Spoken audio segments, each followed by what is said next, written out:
Welcome to Grounding Ascension, where we explore topics around activating and integrating our I am presence, coming back to our true selves. I am your host, Celeste Glus. Aloha, friends, and welcome back to another episode of Grounding Ascension. I'm happy to share with you that this is the start of a new series that I will be releasing, especially on Lemuria. So some of you have already read or have heard of the book that I wrote, I Am Lemuria. And ever since arriving to Hawaii, I've wanted to take this series out into the world. And it just seems like now, May of 2021, is the time. And I think the reason for this is because the light levels and the amount of accelerated transformation that is happening at this time is pretty incredible and kind of shocking to our system. And I know that we say that a lot. The light level and the transformation is so strong. It's more powerful than it's ever been. But it truly is. I mean, if you look at the solar flares that are coming in and the Schumann resonance that is happening since the start of May, it's pretty wild. It's off the charts. And I noticed it more specifically yesterday on the beach. And I share this with you because if I would have experienced this a few years ago, I would have really been worried. I would have expressed a sort of need to reach out to help. But knowing what I've known now and living through a certain number of experiences, it is now more of a norm. And it's something that I think we all need to be aware of, because chances are either you or someone close to you, someone that you love, someone in your family or close community of friends and neighbors is likely going to start to experience these things. So let me share with you exactly what happened. I woke up yesterday, as I normally do when there's a lot of light coming in, when there are solar flares or the Schumann resonance, it's pretty strong. I start to feel extreme nausea and hunger changes. Energy levels are very drastic. So either extreme exhaustion or extreme creativity. It's really not a balanced nervous system, right? It's very extreme on one end or the other. And sort of this easy access to a deep meditative state. So very easily able to calm the mind and access a deeper state of calmness and mindfulness within. So that's, for me, in my experience, and I say that because it's different for everyone, what tends to happen when these influxes of light come on to Earth. So I wake up like that. I know more or less what is happening, and I make it a point to get out and ground. It's really important at this time when we start to feel these things to put your feet on earth as much as you humanly can. So I go out to the beach and I am consciously connecting with the earth beneath me and the sun above me, allowing the energy of the earth and the sun to move through my body and do what it needs to do. Now, again, I've learned to do this through time. It's not something that I knew was necessary at the beginning. So before I knew these things, it would really throw me off. It would throw off my mind and body. And it just really takes a toll on our physical reality, to say the least. So I'm on the sand. I'm receiving the energy of the earth and the sun. And of course, as it happens with a lot of light coming in, I start to feel very dizzy, and this sense of the world sort of moving underneath my feet, and reality starts to get very wobbly and sort of open to interpretation. Okay. I am under no substances, just completely, out in the open, minding my own business. And the earth underneath me and the literal substance of space, the air around me, starts to almost shape shift, if you will. Now, again, I share this for two reasons.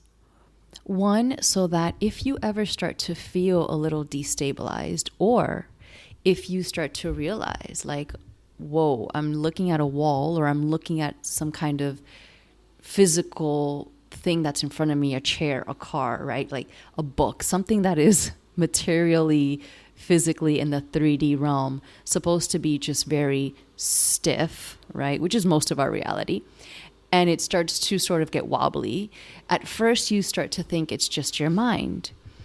Eventually, you will start to notice that as the light levels start to lift and increase on this planet, what is happening is that if we can consciously approach this process, which is the Ascension process, which is all of what I talk about in the Divine I Am course, the definition and the substance of reality begins to soften and shapeshift and begins to sort of flow, if you will.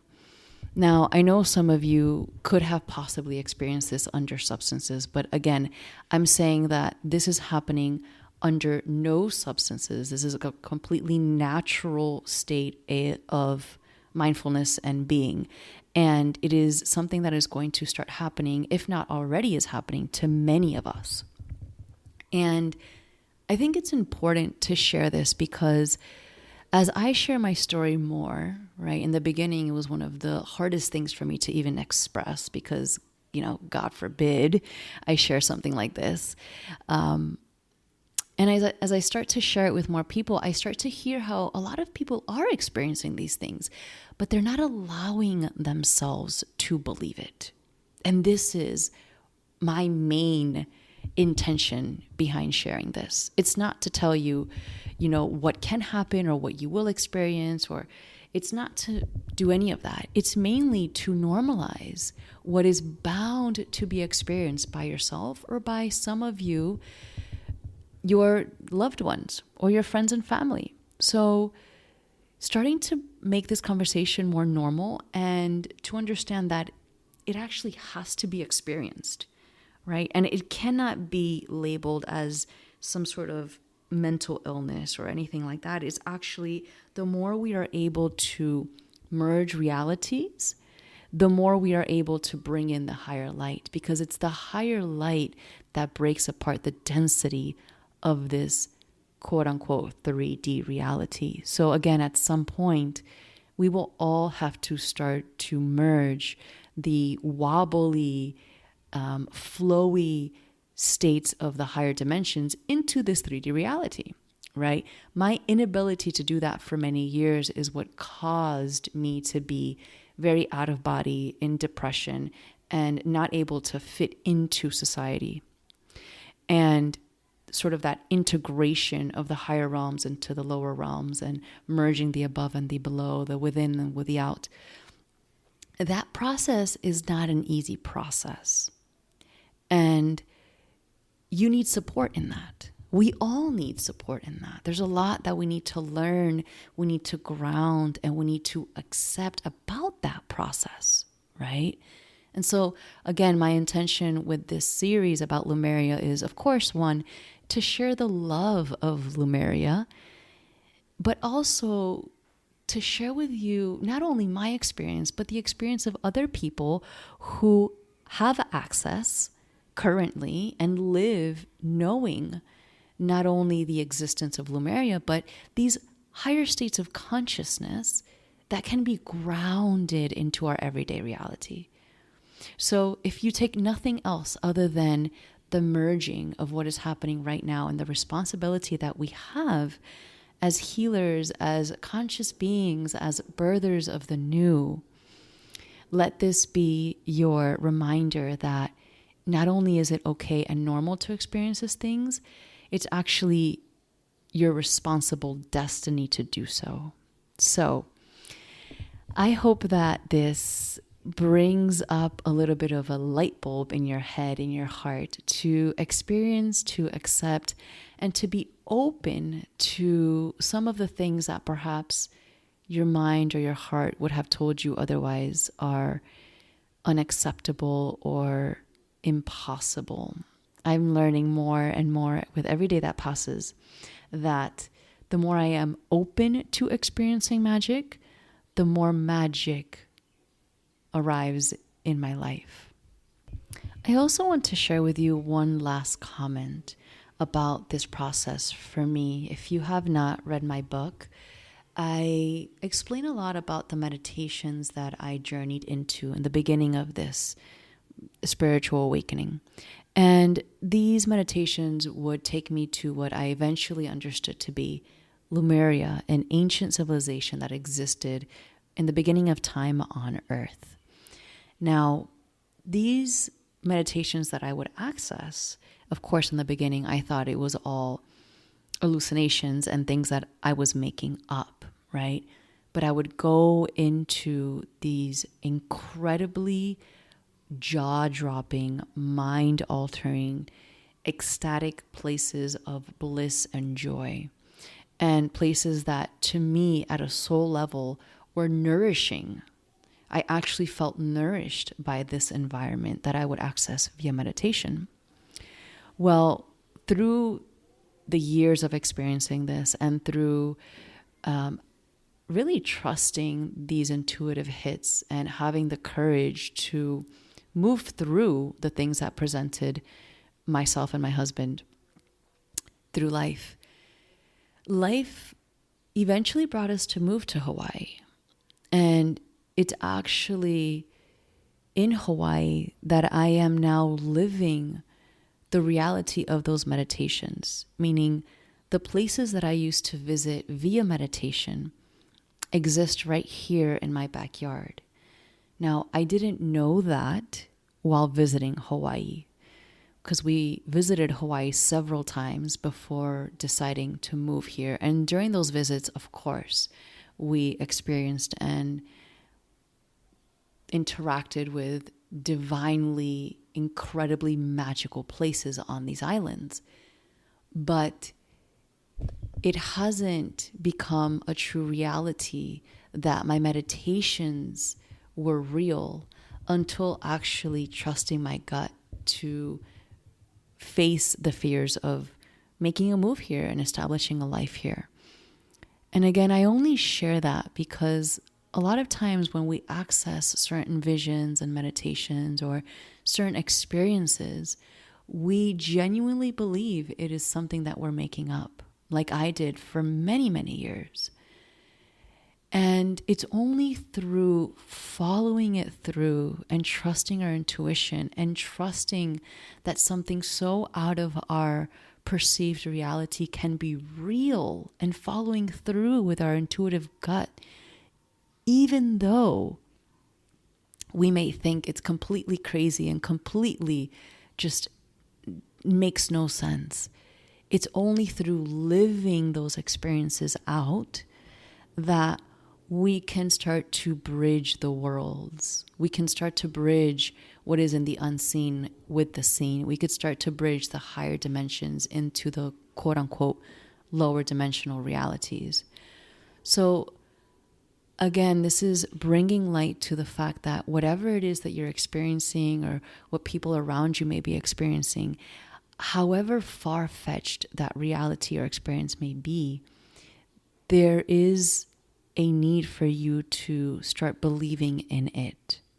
And that leads me to the last point of this episode, which is, what can you actually do if you are experiencing these things and you are not at the place where you can yet speak about them or share them, or perhaps you know someone who is experiencing these things and you are genuinely worried for them, because that is the first step, realizing that somebody is experiencing something so out of this world that you either are forced to seek help for them, or you're just genuinely worried for that person's mental health or mental well-being. So first and foremost, it's really important to find a community. And that is the first thing that I explain in my book, that I explain in my course, Divine I Am, is find a community. Nowadays, it is really easy to find that community. There are so many communities online that you can easily access. When I first started this process of spiritual awakening, it wasn't that common. So to find someone that I could share this with was not that easy. There weren't people talking about it like there is now. So first and foremost, you need to gather people, whether they are experiencing something similar to you or not. You need to find communities that are talking about this. And this is one of the reasons why I was so excited to interview Phil Borges, which is the last episode before this one, because they made the documentary Crazy Wise, and they showed how this process of spiritual awakening has always been a part of life. And the more I read into ancient cultures and tradition and Native American and indigenous cultures, it was always a part of their tribe to have somebody to hold that space of spiritually awakening and sort of be a doula for that person. There was always somebody in the community to help support you in that.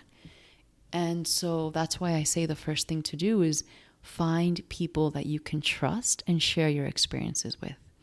And that leads me to the next point, is actually speak up about your experiences, whether it's with somebody that you really trust and you know that they're not going to judge you for your experiences, or with a professional. And when I say professional, I really just mean a healer or someone that has experienced something similar, not necessarily a medical professional. And I say that because sometimes you really need somebody that has lived that experience in order to give you a grounded answer, as opposed to somebody who hasn't really lived the experience and might put you on some kind of prescription which will long-term hurt you. And lastly, what I highly recommend is to ground, to put your bare feet on the earth. And that's exactly how I started this episode, for that very reason, because if you are not exposing your electromagnetic field, your auric field, your energy field, if you're not merging it with the intelligence of nature, then it's really going to throw you off. And it took me many years to understand the importance of that. So again, this ability to sit your butt on the ground, take your bare feet on the grass, on the soil, on the beach, on the sand, that is going to be your saving grace through the process of spiritual awakening.